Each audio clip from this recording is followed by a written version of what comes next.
ಬೆಂಗಳೂರು ಗ್ರಾಮಾಂತರ ಲೋಕಸಭಾ ಕ್ಷೇತ್ರದ ಕಾಂಗ್ರೆಸ್ ಅಭ್ಯರ್ಥಿ ಡಿಕೆ ಶಿವಕುಮಾರ್ ಪರವಾಗಿ ಡಿಕೆ ಸುರೇಶ್ ಪರವಾಗಿ ಕೆಪಿಸಿಸಿ ಅಧ್ಯಕ್ಷ ಹಾಗೂ ಉಪಮುಖ್ಯಮಂತ್ರಿ ಡಿಕೆ ಶಿವಕುಮಾರ್ ಹಾರೋಹಳ್ಳಿಯಲ್ಲಿ ನಿನ್ನೆ ಮತಯಾಚಿಸಿದರು.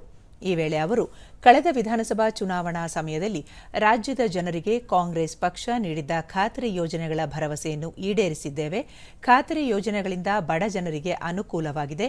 ಈ ಭಾಗದಲ್ಲಿ ಕೆರೆಗಳ ನೀರು ತುಂಬಿಸಲು ಒತ್ತು ನೀಡಲಾಗಿದೆ. ಮುಂದಿನ ದಿನಗಳಲ್ಲಿ ಮತ್ತಷ್ಟು ಅಭಿವೃದ್ಧಿ ಕಾರ್ಯಗಳನ್ನು ಕೈಗೊಳ್ಳಲು ಕಾಂಗ್ರೆಸ್ ಅಭ್ಯರ್ಥಿಯನ್ನು ಬೆಂಬಲಿಸಿ ಎಂದು ಹೇಳಿದರು.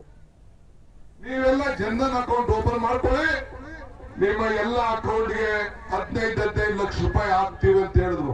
ಬರ್ತೇನ್ರಿ ಯಾರಿಗಾರು? ನಿಮ್ಗೆ ಯಾರಿಗಾರು ಬರ್ತೇನಪ್ಪ? ಸ್ಟೇಜ್ ಮೇಲೆ ಬಂತೇನ್ರಿ? ರೇ ಇಕ್ಬಾಲ್, ನಿಮ್ಗೆ ಏನಾರು ಬರ್ತೇನೆಯ? ನೀನ್ ಒಬ್ಬಂಗ್ ಬಂದಿರ್ಬೇಕು. ಅಮ್ಮ ನಿಮ್ಗೆ ಏನಾರು ಬರ್ತೇನ್ರಿ 15 ಲಕ್ಷ? ಯಾರಿಗೂ ಇಲ್ಲ. ನಾವೆಲ್ಲ ರೈತರು, ನೀವೆಲ್ಲ ರೈತರ ಮಕ್ಕಳು. ರೈತರ ಸಂಬಳ ಇಲ್ಲ, ರೈತರ ಪ್ರಮೋಷನ್ ಇಲ್ಲ, ರೈತರ ಲಂಚ ಇಲ್ಲ, ರೈತರ ರಿಕ್ರೂಟ್ಮೆಂಟ್ ಇಲ್ಲ.